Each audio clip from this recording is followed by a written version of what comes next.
Bienvenidos amigos a Radio Uruguay 1050 AM, bienvenidos a La Máquina de Pensar. ¿Cómo les va?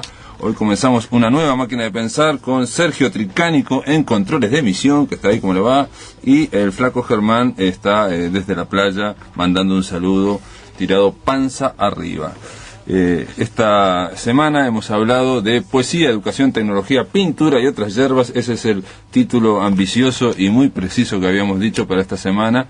O sea, vamos a hablar de todo un poco, pero vamos a comenzar hablando. Ayer hablamos de educación, tuvimos un intercambio, la verdad que fue muy interesante, entre Juan de Marsilio, integrante de FENAPES, y Tabaré Fernández Aguerre, profesor, un sociólogo de educación, de la sociología de la educación. La verdad que muy inspirador el debate, muy optimista, por lo menos bajando la pelota al piso y tratando de precisar un par de variables para este problema, este gran tema que es la educación, y que a veces es tan complejo que parece que hay tantas variables que uno queda casi paralizado, como que no se puede hacer nada, o para cambiarlo el esfuerzo sería tan gigantesco que uno dice, bueno, no sé por dónde agarrar. Ayer, por suerte, Juan de Marsilio y Tabaré Fernández, aparte desmintiendo aquello de que hay una tensión o un gran conflicto latente entre los distintos actores, bueno, por lo menos acordaron o convinieron o concordaron en que el problema de la educación básicamente es de funcionamiento, de la educación media, ¿no?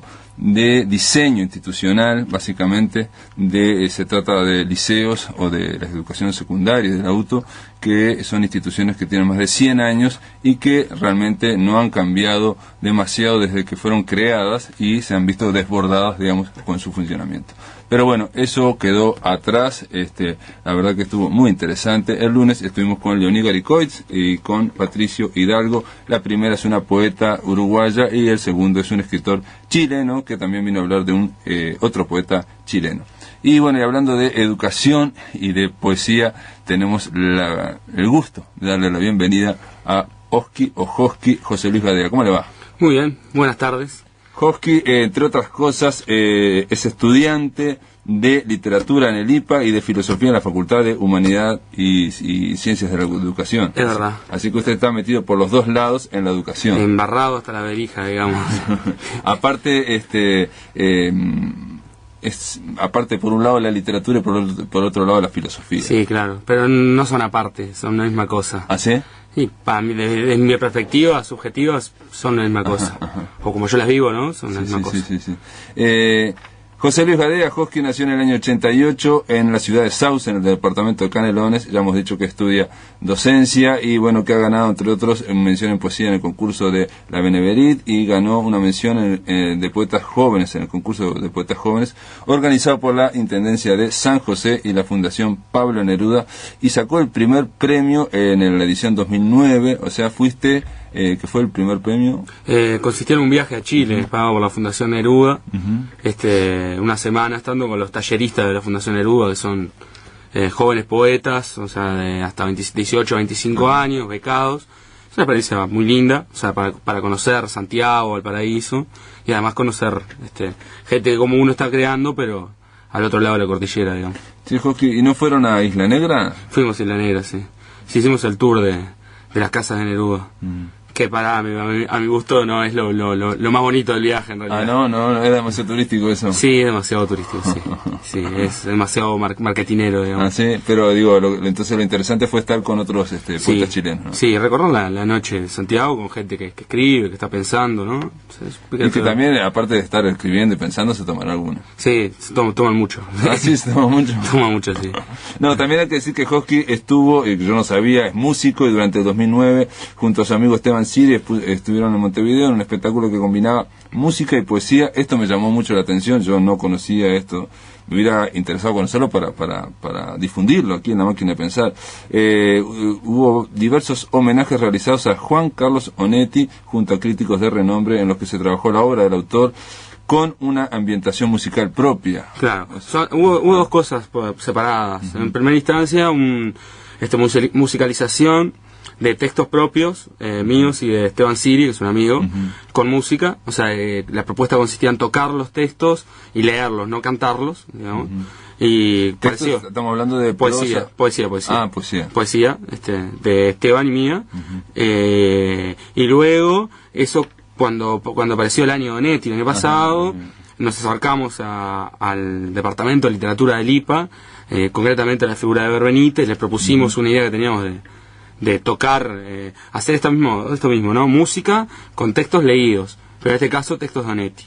Y la verdad nos gustó mucho hacerlo porque tenemos, como hablamos hoy fuera de micrófono, es algo que se presta muchísimo, digamos, los textos de Donetti se prestan mucho para ese tipo de propuestas.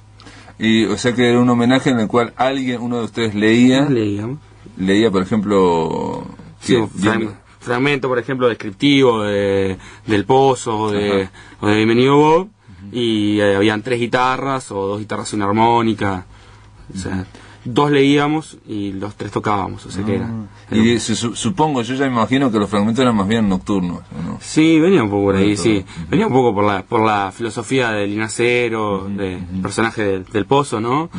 O por también un poco jugar con esa parte de Donetti que no se ha visto mucho, o que no se resalta a primera vista, que es la de la acción también. Porque a Donetti se lo recuerda mucho por los ambientes. Por los ambientes y las reflexiones, pero Jacob y el otro, por ejemplo, es un cuento que...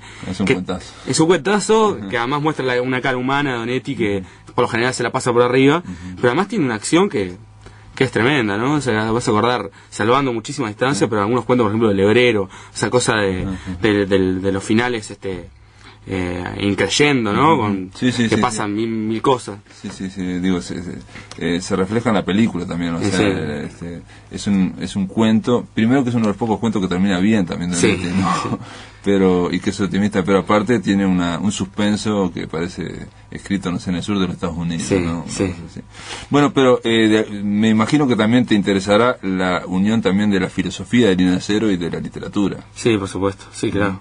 Sí, en realidad tiene que ver, como decía hoy, cómo uno vive la literatura y cómo uno la lee también. O sea, es cierto que la literatura es una ficción, o mejor dicho, la narrativa esencialmente es una ficción, que con toda aquella regla de verosimilitud de las que hablaba Aristóteles, o sea, que habla sobre algo que no es, o que no existe, por lo menos en esta realidad, es otra realidad, pero también es cierto que esa otra realidad dialoga con esta realidad, con grandes comillas. Por suerte.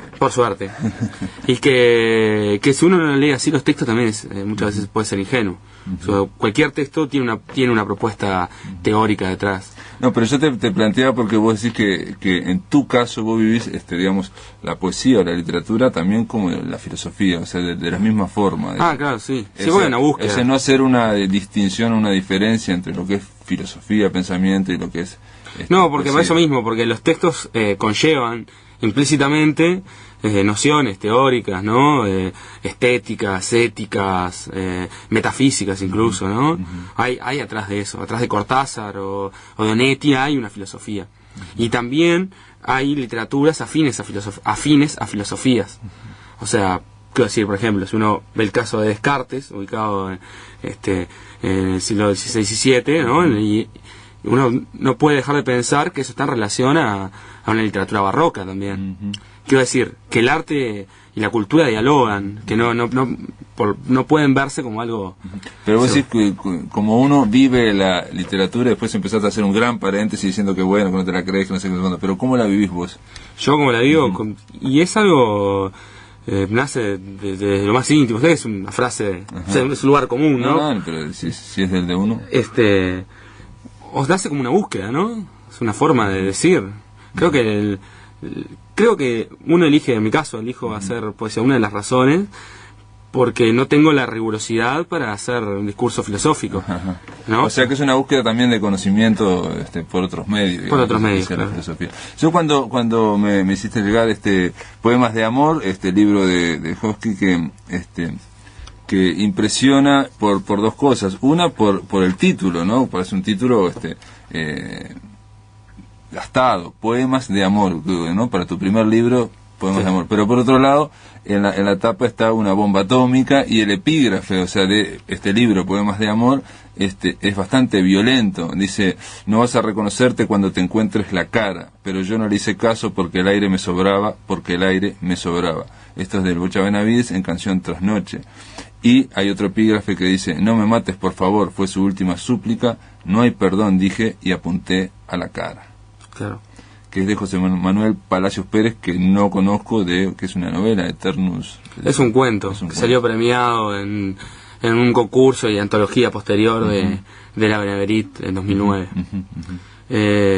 Pienso que, como decía hoy, todo libro es primero una búsqueda del escritor, ¿no? Y lo pienso de esta forma, pienso que hay cosas que uno no tiene respuestas, ni siquiera tiene las preguntas, pero se dirige a escribir, y el texto es una vía, es un mensaje, usando una imagen romántica, ¿no? Es ese papel que uno mete en la botella y lo tira al mar, y del otro lado hay un lector incierto, un lector que va a descifrar el mensaje de cualquier forma, ¿no? Uno no puede predecirlo, pero sí hay una invitación, y una invitación que puede ser irónica, ¿no? O sea, quiero decir, vivimos en un mundo donde está lleno de puertas que se muestran maravillosas y conducen a basureros, ¿no?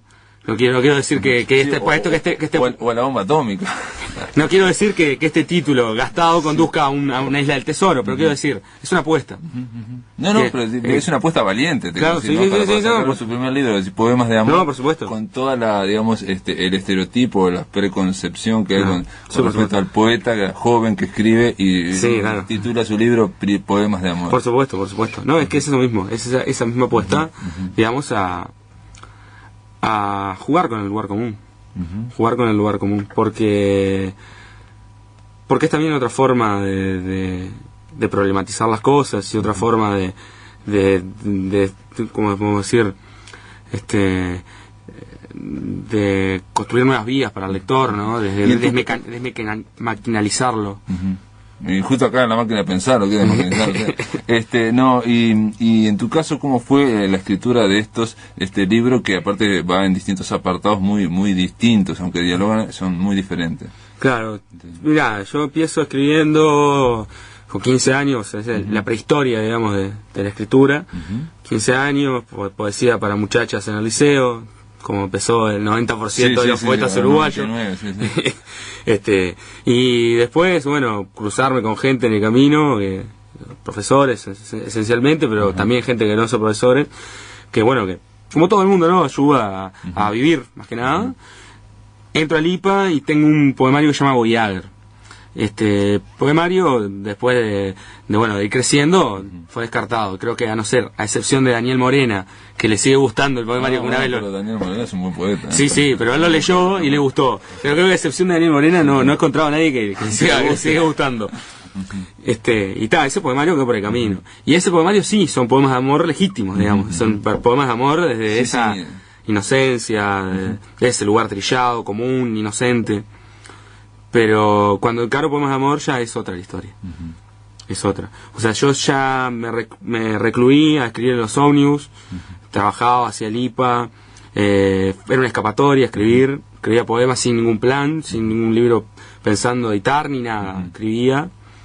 Y en un momento tuve un par de concursos ganados, 50 poemas, y la mano de alguien que me dijo, vos tenés que editarlo. Y bueno, así salió, digamos. Después está todo el proyecto del libro, ¿no? Porque quedó el título del otro. Claro, no. Pero no, o sea, el tema es después es agarrar ese manojo de poemas y convertirlo en un libro. Claro. Es toda una historia. Porque hay gente que se le facilita porque arranca escribiendo un poemario, no escribe poema a poema. En mi caso fue al revés, tenía un manojo de poemas, sabía que tenía una unidad, pero había que darle un nombre, hay que darle partes, hay que darle forma. Por ejemplo, vos lo escribías con los títulos, pero parece una pavada, pero no es pavada, digamos. Yo escribo cuando uno va escribiendo y no primer verso. Todos los poemas tienen el nombre del primer verso, a no ser las excepciones. Yo escribo, digamos, poco para contarle bien al público, ¿no? Porque que a veces no está un poco, no conoce un poco los mecanismos, ¿no? Que tiene, cada escritor tiene su mecanismo y no hay fórmulas. Eso se dice hasta el cansancio, pero hay que seguirlo diciendo.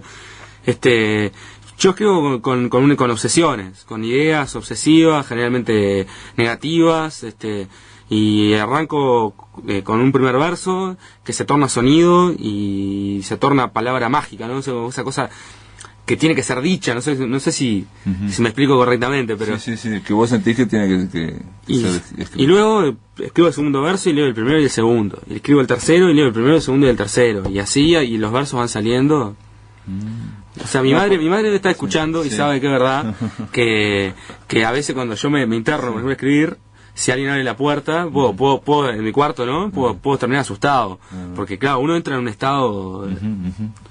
Supongo que tampoco de concentración, no, porque digo, como búsqueda de conocimiento que vaya paralela a la filosofía, no parece igual, digamos, esa búsqueda tuya, ¿no? No, claro. Me hizo acordar a hubo un poeta que dice que la poesía nos da respuestas a preguntas que no formulamos.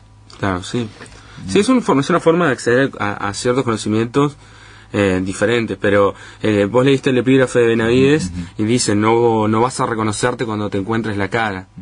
Pero yo no le hice caso porque el aire me sobraba. Ese conocimiento, ¿no? que del desengaño lo puede dar una novela de Onetti o lo puede dar un texto de Jean-Paul Sartre. No sé, o sea, ahí es donde yo apunto.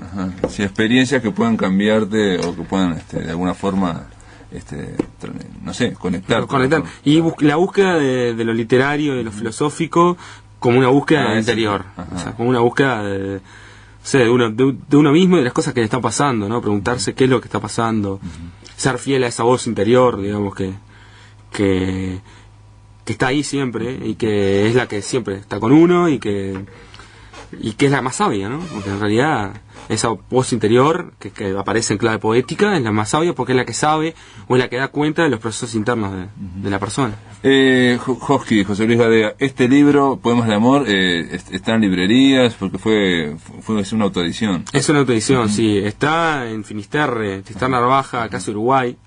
Lo pueden conseguir en Finisterre. Se puede conseguir también en el kiosco de Facultad de Arquitectura, en Centro de Estudiantes de Facultad de Humanidades.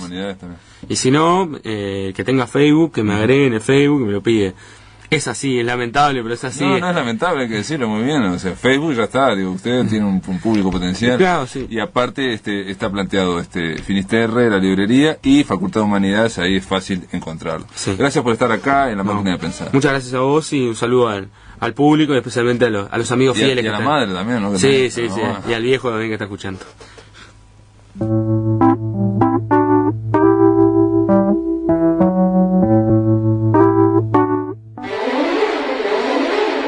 Un tranvía llamado Deseo. Por el Ballet Nacional del Sodre. Del 18 al 29 de marzo, el Ballet Nacional del Sodre ofrecerá en el Auditorio de Larreta el primer estreno de la temporada 2011, bajo la dirección del maestro Julio Boca. Se trata de un tranvía llamado Deseo, creación del coreógrafo argentino Mauricio Weinroth, en versión libre de la obra homónima de Tennessee Williams, con música de Bela Bartók. Las localidades se encuentran a la venta en la red UTS y en boletería del Auditorio de Larreta de lunes a domingo en el horario de 15 a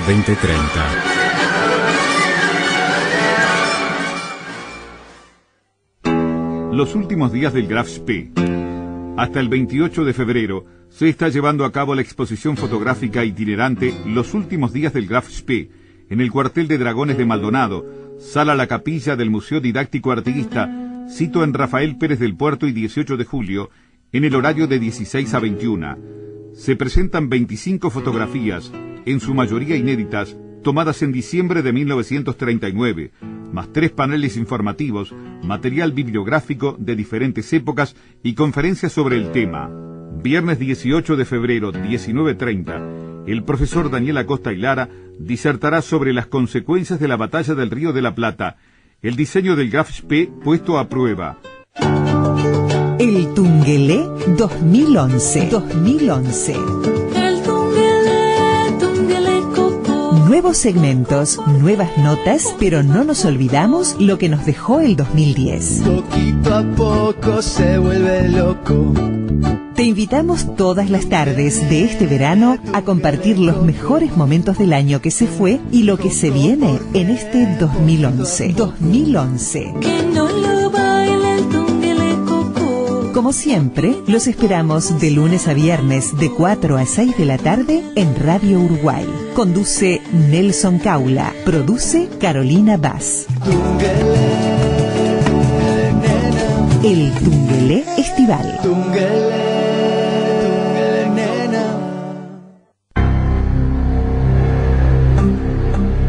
Somos Radio Uruguay, 1050 AM, Montevideo, Uruguay, con su repetidora 103.9 FM en el departamento de Colonia.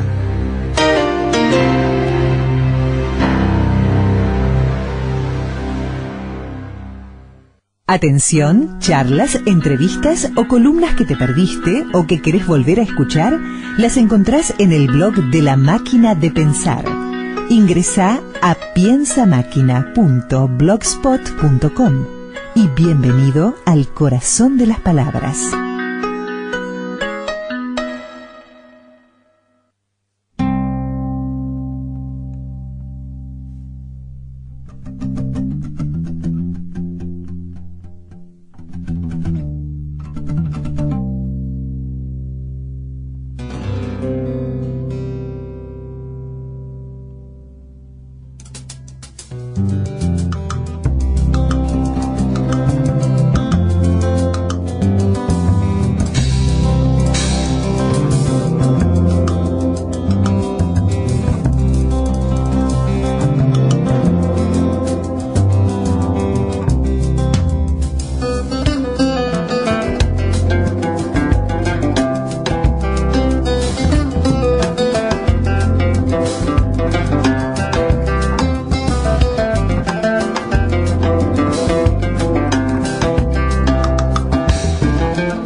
Dice la gente que de algo hay que vivir, que solo se muere una vez. Yo creo que eso no es así. Se muere muchas veces, yo siempre muero por ti. Se muere muchas veces, yo siempre muero por ti. Nos matará el camión que nos llena la nevera, camino de Benidorm, un día de primavera. Nos matará el café, nos matará la droga, nos matará tal vez un hombre bueno con pistola. Dice la gente que de algo hay que vivir, que solo se muere una vez. Yo creo que eso no es así. Se muere muchas veces, yo siempre muero por ti. Se muere muchas veces, yo siempre muero por ti.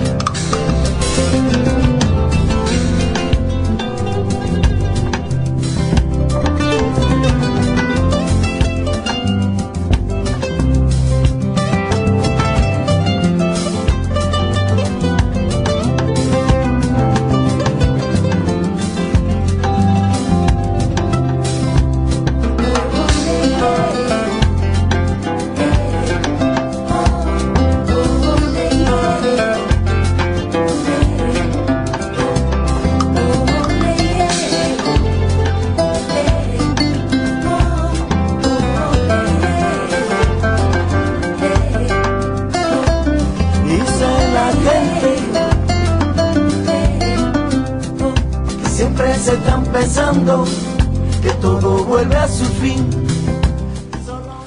Este es Kiko Veneno, dice la gente, el tema de el mismo disco, dice la gente. Ahora sí, le vamos a dar la bienvenida a Oscar Larroca. ¿Cómo le va, Oscar? ¿Qué tal? ¿Cómo te va? Gracias por invitarme. Oscar, estás con Bordes. Bordes. Estás al borde, no, al borde no. Borde, exactamente. Una exposición que se titula de esta manera. Y bueno, un término que indefectiblemente puede ser visualizado de muchas maneras. El borde es un límite, es una frontera, es estar al borde del abismo. Puede ser una línea ostensible en un territorio, o puede ser una línea abstracta, vertical en el tiempo. A veces el borde se puede visualizar más o menos según la circunstancia. A veces comunica también, ¿no? O sea, comunica. A ver, claro, puede unir al tiempo que puede separar. Exacto, ¿no? separa, pero a veces también exactamente une. Y es un asunto que me viene dando vueltas en la cabeza desde hace varios años ya, y que tomó forma material con esta exposición, que está atravesada justamente por este concepto, y que, bueno, se manifiesta de diversas formas. En tu caso siempre hubo una tendencia a combinar o tratar de combinar diferentes disciplinas o diferentes géneros, no sé cómo llamarlo, digo, tema de la música, del pop, sí, a partir del cómic, cierto. Bueno, a nivel temático el cómic aparece a partir del año 87 en mi obra, con aquella secuencia de imágenes que referían a Lorenzo y Pepita, a los Titanes en el Ring también. Después, a nivel de técnica, en el 1992 hice una exposición con el fotógrafo José Pampín, donde ya había una inquietud temprana por aunar distintas técnicas sobre el mismo soporte. Ahí aparece la emulsión fotográfica y el grafito en el mismo papel. Y creo que algo de eso hay también acá en esta exposición, porque hay soporte fotográfico. No, pero también has hecho retratos de escritores como Kafka o de músicos como Frank Zappa, digo, es como que hay una tratar de ya sea desde el punto de vista temático, o formal, o acompañando la muestra. Por ejemplo, en esta exposición hay música que hizo especialmente Fernando Cabrera, basada justamente en esta obra. Siempre me interesó acompañar mis exposiciones o con alguna performance o con una banda en vivo o música. De hecho, no creo demasiado en esa división física que se le quiere imponer a las disciplinas artísticas, ¿no? Por más que algunas son artes del espacio y otras son artes del tiempo, pero justamente, ¿dónde están los bordes, como decía Gombrich, ¿no? Entre una pieza teatral y una obra musical o una pintura? Y acá llegás incluso a escribir vos también, ¿no? En algún momento. Hay alguna cosita, de forma muy atrevida. Pero es un poema tuyo, aparte combinado con otro poema. Sí, en una de las obras hay un poema de Seiyo Nagon, una cortesana del siglo XI, que escribió una serie de textos a partir de los cuales Peter Greenaway tomó como soporte para su película Escrito en el Cuerpo. Y bueno, casualmente a mí ya me gustaba Peter Greenaway por ese asunto de, más allá de que él es un amante de la arquitectura y de la pintura y del arte total, si se quiere, me interesa cómo Greenaway interviene las imágenes de sus películas con otras imágenes, siempre, o en algunas de ellas, recuerdo el libro de Próspero, por ejemplo, hay secuencias que invaden la secuencia que está abajo, y ese es un recurso narrativo que, si bien no es muy novedoso, porque de Georges Méliès para acá se viene utilizando de distintas formas, me sentí muy identificado con eso. Y de hecho hay algunas obras acá que también son imágenes que invaden otras imágenes. No, pienso en Greenaway, que en algún momento parece que fuera cine que quiere ser pintura, y por eso parece como estático a veces, y en tu caso, en Bordes concretamente, algo hay un octógono acá, una composición que se llama 145 elementos, político, compuesto por 9 piezas, bueno, en forma de octógono regular. Hay 145 elementos realmente, hay un montón, y a mí se me ocurrió que había como un bombardeo de imágenes similar al que nos ocurre en los medios de comunicación. Bueno, es muy cierto eso. De hecho, la gran mayoría de esas imágenes tienen que ver con la cultura de masas que educó mi visual, ¿no? Algunas de esas imágenes las llevo adheridas a mi cultura, tienen una historia. De todos modos, yo reuní esos 145 objetos, elementos, para que dialogaran entre sí a partir de haber sido elaborados con distintas técnicas. Algunos están trabajados de forma mucho más detallada, otros de forma mucho más gestual, y eso provoca convivencias forzadas entre ellos mismos, despertando nuevas interpretaciones, ¿no? De la exposición toda un poco habla de la realidad, que es la realidad, del simulacro, de las apariencias veladas, de aquello que se llama realidad, que en realidad no sabemos lo que es. Bueno, un poco por ahí va la cosa. No, y de la producción de realidad que hacen los medios de comunicación, que hace todo Internet. Porque eso que estás diciendo vos, de que bueno, que son imágenes que te marcaron, por ejemplo, el Barón Rojo de Caradagian, por ejemplo, no sé, Betty Boop, hay digo, para la gente que no puede ver, obviamente, que nos está escuchando, en esos 145 elementos, bueno, está desde la figura de Che Guevara hasta no sé, hasta Betty Boop o hasta Lorenzo o en fin, hay un montón de otras imágenes, hay un boleto de ómnibus, en fin, hay un montón. El boleto anterior Sí, el boleto es cierto, anterior a la máquina actual, es cierto, que ya nos olvidamos de cómo. Tenés razón, o sea, como hay un rescate ahí del exacto, boleto. uno cree que ese es el boleto y que no vivió, más. y yo no existe más de hace un tiempo. Bueno, y hay un montón de imágenes que pueden haberte marcado a vos, ¿no? Pero lo que yo te quería decir era que cuando en aquellas exposiciones donde vos encarabas a Lorenzo y Pepita, por ejemplo, eran una imagen, digamos, combinada con otra cosa, ¿no? O sea, en otros momentos, con otras cosas que chocaban. Pero era un solo cuadro, digamos. Aquí hay un bombardeo, aquí hay 145 elementos que tienen que ver para mí, por eso digo, lo interpreté como ese bombardeo que uno tiene de la televisión por cable o de... Es una catarata visual, sí, también tiene que ver justamente donde con precisamente no hay nada que sea central, ¿no? Exactamente, sí, un poco también es esa la idea. También hay un aparente desorden debajo del cual se cuela una cierta armonía, como en la vida misma, ¿no? Pero está muy bien eso, ¿no? Lo de...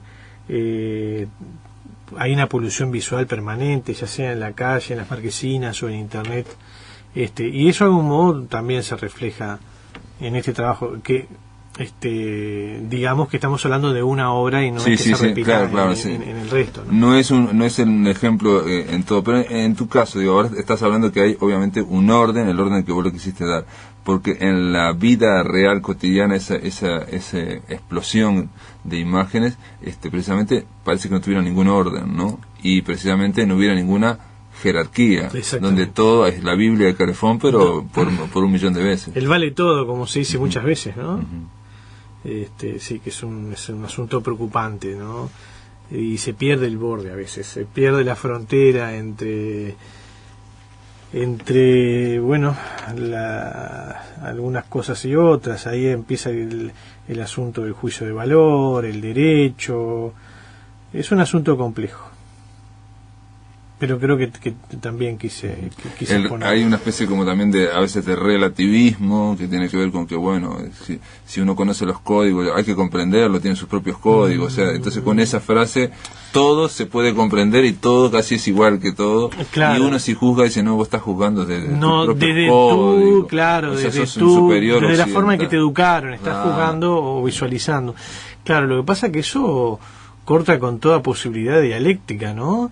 Y le echa un manto de maquillaje a los conflictos que siempre van a estar presentes. Yo creo que eso sí es un tema peliagudo, filosófico, que tiene que ver que creo que para mí tiene que ver un poco con el multiculturalismo que venía de Estados Unidos, que esa idea de que, bueno, en una misma ciudad haya un barrio para negros, un barrio para chicanos, o sea, estemos todos separados, todos cada uno con sus propios códigos y no mezclados, pero todos igual, todos lo mismo. Entonces, pero no todo es lo mismo. Exacto. Hay derechos humanos, por ejemplo. No, hay ciertos límites, hay ciertos bordes que deberían, por lo menos a la hora de... Hay una pérdida de bordes en ese sentido, ¿no? Para no irnos al plano filosófico ni necesariamente político. Dentro del arte ha ocurrido eso. A principios del siglo XX, dentro de las artes visuales, había una cierta, por lo menos seguridad en lo que tiene que ver con el alcance del término. A partir de las vanguardias históricas, ese término se fue dilatando, se empezó a meter mucha cosa positiva también, pero en un territorio donde nadie quería poner fronteras para que la historia no lo juzgara, empezaron a aparecer algunas obras artísticas fundadas en conceptos filosóficos de alcance conceptual puro y duro, donde hoy es muy difícil reconocer qué es arte de lo que no es arte. Algunos dicen, bueno, no, porque arte es todo. Claro. Arte es, ahora yo acá en esta mesa levantando la mano, esto también es arte. A la pucha, bueno, pero entonces, si todo es arte, nada es arte. Claro. Vamos a tener que buscar otra palabra para que separe este gesto que estoy haciendo de aquel cuadro que está en la pared, o de aquella obra conceptual, o lo que fuera, ¿no? La palabra arte, creo que se ha roto sus bordes. Sí. Sus bordes. Hay también una gran pintura de Fragmentos 3, un político compuesto por 33 piezas de un gran ojo, que para mí también remitía a lo mismo, ¿no? Esa como agresión que sentimos o que realmente vivimos en un mundo donde quizás no falta jerarquización, o falta un criterio, falta un orden, o en general la realidad es caótica, ¿no? Entonces el arte la idea es darle un cierto orden para tratar de experimentarlo o comprenderlo mejor. Y ahora que hablas de realidad, justamente en esta obra intenté jugar con el asunto de las distancias, ¿no? Es decir, hay una primera lectura que es una figura muy concreta que aparece a cierta distancia, pero te acercas y aparecen otras realidades. Es un ojo, quiero aclarar, porque tiene una medida de 1,30 m por 3 metros. Exacto. O sea, es un gran ojo. Sí, compuesto por 33 piecitas, cada una de ellas trabajada individualmente. Hay un universo propio en cada uno de esos fragmentos, pero al mismo tiempo hay una continuidad con la obra que está al lado. Y eso también habla de cómo nosotros nos enfrentamos a la realidad. Podemos dar un vistazo general y seguir de largo, o acercarnos y tener y manejar la mayor cantidad de puntos de vista posible. De eso también habla la exposición, ¿no? Y qué pasa con el conflicto en esas fronteras. El ojo quiere seguir siendo ojo, pero al mismo tiempo mantiene una independencia, lo que tiene que ver con los colores, las técnicas, pero todos forzados a convivir en ese mosaico donde hay una figura única. Y también cuando uno se acerca a esta gran pintura, digamos, el ojo intenta juntar cosas que se dan cuenta que a veces chocan, ¿no? Esos fragmentos a veces están chocando entre sí. Ahora que decís que el ojo, ¿no? El ojo busca justamente, ¿no? Unir lo que está separado. Hay una obra que yo no sé si la recordás, que es la primera obra entrando a la exposición, de un ciclista que está dividido en 3 pedacitos. Sí. Que se llama justamente Poeta, en 2 cortes, y 4 bordes. O sea, son los 4 bordes que quedan de cada una de las 3 piezas, digamos, ¿no? Y mucha gente me ha dicho, pero yo quiero unir a ver si coincide, ¿viste? Y hay una tensión en ese espacio. Sí, es obvio. Uno intenta. Yo lo primero que me fijé si la parte que faltaba, ¿me explico? Sí. Si fue seccionada o simplemente se cortó esa pintura, claro, y fue separada. Una cosa es que fuera separada, otra cosa es que faltara ese fragmento. No, pero se separó, se cortó exactamente y se corrió. Me fijé, por eso dije, no, esto lo corrió Carla Rocco para complicarnos la vida. Después de la pausa continuamos aquí en La Máquina de Pensar con Oscar La Rocco.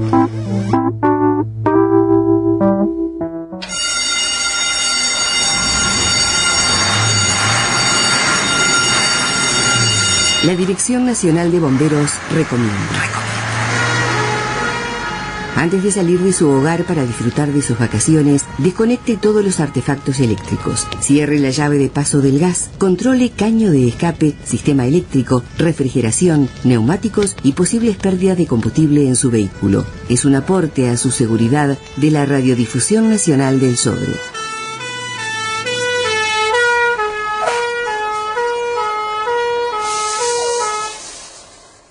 El conjunto de música de cámara del Sodre en La Paloma, Rocha. El sábado 19 a las 21:30 se presentará el conjunto de música de cámara del Sodre en el Centro Cultural de La Paloma. El conjunto, integrado por Víctor Shilagui, primer violín, Juan Canabó, segundo violín, Stella Maris González, viola, Gerardo Moreira, violonchelo, Germán Álvarez, contrabajo y Julián Bello, piano, interpretará obras de Robert Schumann, Luigi Boccherini, Gerardo Moreira y Gerardo Matos Rodríguez, entre otros compositores. La entrada es libre y gratuita. Horarios de verano en el Auditorio Adela Reta. La dirección del Auditorio Nacional Adela Reta informa que el horario de verano de atención al público y boletería será de lunes a sábado de 15 a 20:30. Las visitas guiadas serán los miércoles y sábado entre 15:30 y 18:30. Por otra parte, se informa que desde el lunes 7 de febrero estarán a la venta en la red UTS las entradas para Un tranvía llamado Deseo, primer espectáculo del Ballet Nacional del Sodre de la temporada 2011. Las funciones serán entre el 18 y 29 de marzo.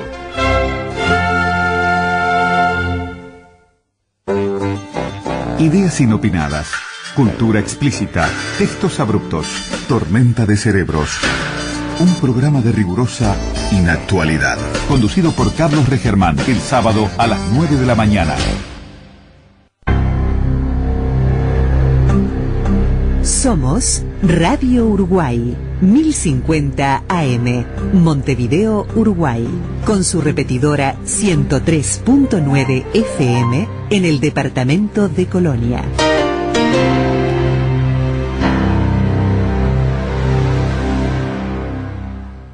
Atención, charlas, entrevistas o columnas que te perdiste o que querés volver a escuchar, las encontrás en el blog de La Máquina de Pensar.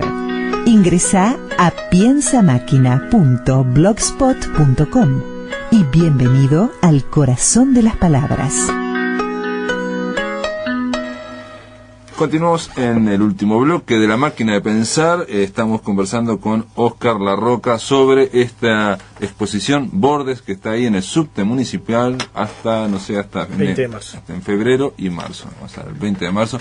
La pueden ir a ver. Aparte está muy linda todo, está muy bien. Y aparte convive con otras dos pequeñas exposiciones. Claro, el subte tiene 3 salas. Sí, una es una... Más que una sala, parece una cabina. Es un corredorcito. Sí, un corredorcito. Sí, para hacer, No, pero está muy interesante como espacio. Otra, bueno, y esta exposición se llama Bordes, también en un momento se llama Fragmentos. Y vos venías en otro tiempo. En 2005 hice una que se titulaba Fragmentos, sí. Que también aludía en ese momento a las distintas formas de captar una misma realidad, ¿no? De ahí los fragmentos en forma de puzzles, imágenes compuestas por pequeñas piecitas que conformaban un mosaico gigante. De ahí los fragmentos, pero derivó luego en esto titulado Bordes, ¿no? Donde se suman otras cosas. Aparte de estos bordes, estos fragmentos, hay como intervenciones a pinturas clásicas, obviamente de Blanes. Nos falta Carlota acá, que es Carlota con unos guantes de box en la cara. Tal cual. Carlota final. No. Final Combat. Claro, esa obra pertenece a una obra más grande que se titula Raíces desteñidas. Ajá. Y mucha gente le llamó la atención justamente la Carlota intervenida con los guantes de box. Sucede que la Carlota de Blanes, que más allá de del juicio de valor que nos pueda caber de Juan Manuel Blanes, la Carlota Ferreira fue un ícono y sigue siendo un ícono de la pintura nacional. No solamente por la historia sórdida que se tejió detrás de ese retrato, sino por la parte técnica. Es una pintura fabulosa, de un tecnicismo refinadísimo. Lo cierto es que en su momento el retrato de Carlota Ferreira fue presentado en sociedad como un símbolo casi de la patria, del ser nacional, mucho más que toda la obra de corte historicista que había pintado Blanes. Y bueno, hace un par de años, no sé si hace 1 o 2 años, Krishnamurti peleó en el cilindro municipal por un premio mayor, y recuerdo que se estaban vendiendo unas banderitas uruguayas y en lugar del sol estaba la cara de Krishnamurti. Y mucha gente, no, lo que pasa es que sacamos el sol uruguayo y pusimos la cara de Krishnamurti porque es el ícono, es la patria, es nuestra grifa. Y ahí dije, pero qué increíble, ¿no? Una mujer en 1800 y pico, fines del siglo XIX, y ahora una mujer principio del siglo XXI, también catapultadas como símbolo patrio, ocupando el lugar del pabellón. Y nada, entonces ahí aparecen los guantes de box. Pero bueno, dio para muchas interpretaciones, hay un poco de humor ahí. Algunos vieron a la Carlota como una boxeadora, porque viste que tiene un cuerpo muy que para su momento era el estereotipo de la belleza. Sí, muy apetecible en ese momento. En ese momento era una mujer hermosísima. Hoy estaría dentro de la gente que tiene sobrepeso. Y por eso los guantes de box. Estaría castigada por el bombardeo visual de todas las delgadas y apolíneas, ¿no? Obligadas a tener busto grande. Exacto. Y los guantes de box son guantes bien viejos, así antiguos. Sí, me gustó. Tipo guantes del Bicentenario. Más o menos. También, capaz que son guantes de la misma época. No, también hay una serie de otras intervenciones que tiene que ver con las raíces desteñidas, o sea, con una crítica a las raíces actuales, o digo, obviamente, al hablar de raíces se está criticando el presente de Uruguay, el presente de los uruguayos. Por ejemplo, Libertad o Muerte tiene el 3,33% de los dólares en el medio de Libertad o Muerte. Claro. El 3,33% es el porcentaje que se utiliza en algunas transacciones no del todo santas. Cuando acá se vendió un banco, justo el 3,33 fue una porción, comisión coima que se dio para poder hacer esa transacción. Que además el 33 funciona justamente con el asunto de los 33 orientales, ¿no? Y con el tema de la masonería, y después por ahí aparece también Tabaré de Sorreyes de San Martín tirado en el suelo, el escudo de las Provincias Unidas, en fin, creo que no, y a mí me impresionó también el dibujo de Artigas, muy viejito, o sea, el único dibujo real que tenemos tomado de la realidad de Artigas física, en un billete antiguo, que está sobreimpreso a lo que era el Artigas joven, ese Artigas falso que no sabemos exactamente cómo era de joven, pero y el Artigas real obligado a auxiliarse, quizás. Y el Artigas real aparte está en blanco y negro encima de este billete rojo, ¿no? Creo que era para algunas lecturas no tan herméticas, pero en todo caso sería bueno que esta obra la vieran, porque no le podemos ordeñar mucho más. Viene más por ahí. Está bien. Y Obdulio Varela es un cangrejo encima de un cangrejo. El pobre Obdulio, claro, también formó parte de una gesta heroica impresionante, ¿no? Para la cultura deportiva uruguaya. Mochila que se terminó, digamos, de transferir al triunfo celeste del año pasado. Forma parte de nuestra cultura ese jalón de los 50, sobre el cual hay otra realidad, ¿no? Hay un cangrejo rojo por ahí, bueno, en fin. Son todas partes son todos rojo. Pedacitos es el presente y el pasado reciente, más o menos. Sí, bueno, no deberemos demasiado más. También hay otras intervenciones con fotos o con técnicas fotográficas de de rostros y de pinturas sí, hay una obra de Pisanello, concretamente es un artista del fines del medioevo, y simplemente ahí es un tributo, un homenaje, una recreación de esa pintura. Es el único cuadro en el cual toda la parte dibujada se digitalizó y luego se incorporó a la imagen final, todo dentro de Photoshop. Todas las demás obras Tiene intervenciones, sí, en Photoshop, muchas de ellas, pero en todas hay trabajo por encima del impreso, hecho con pasteles y con lápices, y algunos hasta con pintura.